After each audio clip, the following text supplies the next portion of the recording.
so the lint and the heat and the air can't get out of this very effectively. A lot of that wet lint just falls right back down in the pipe instead of escaping, and then that's often what leads to obstructions, and then obstructions are what lead to dryer fires.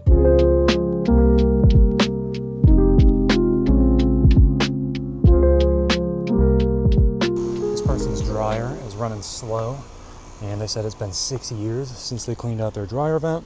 It's a 1-story roof vent with the wrong type of cap on the roof for the dryer, but I have access to it through the attic, so I can at least get it clean. What you would want instead of this is something that is more of a hood style with a front opening that casts the air forward and throws the debris and air and heat out of the vent, and it has a flap inside that lifts to let the debris out and then closes down to keep critters out.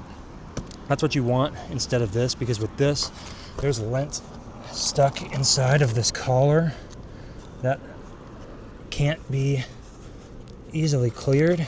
I can get some of it out, but I got to take it apart from the attic. And so if for some reason you didn't have access to it inside the attic, then you could get into trouble here.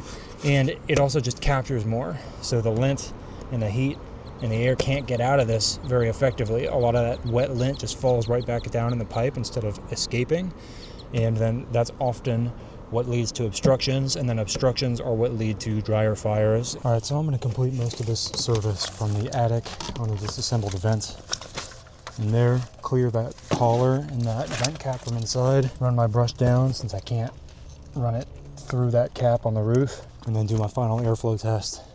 Verify everything's working good. 20-foot brush will be sufficient for this. All right, so I'm up here now in the attic looking around, and I was able to identify on this vent here, this is the gas vent, so this is not the vent that I'm servicing. And that vent is a fan exhaust. The laundry room is right beneath me here, and that's the ceiling exhaust fan going up and out. And then this looks like it's going to be the dryer vent, so I'm going to open this up.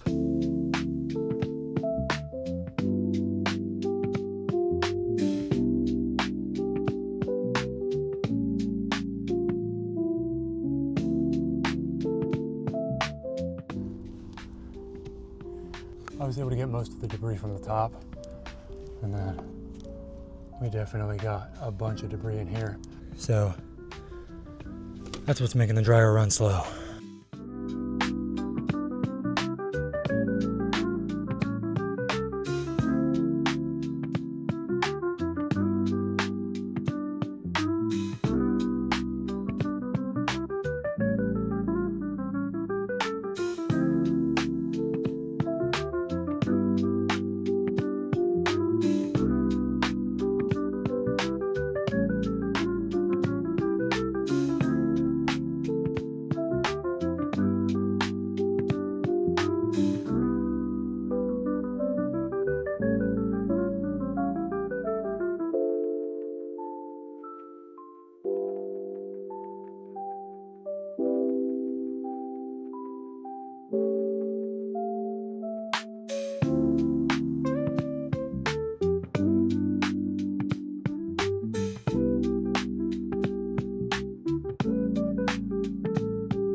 All right, now the dryer's on. Everything's reconnected. I'm gonna check this airflow. And it's blowing good. This customer was having to run the dryer always on the highest setting, the bulky blankets setting, and they always had to run it multiple cycles. So it was taking a long time, using a lot more energy. That's what happens when it gets all blocked up, filled up like that. And it was partly due to just how long it had been. 6 years is a long time to go without cleaning the vent. And then also because of this cap style, that makes it even harder for the vent to clear the lint effectively. So in this customer's case, he's got a roofer that he's gonna get out here pretty soon to look at some other stuff. So he knows that he needs to take care of this too. So that'll make a big difference. And as long as this has the right cap, my recommendation is to get it cleaned about every 12 to 18 months. And of course, if you are in Austin and you need your dryer vent inspected or cleaned, give me a call.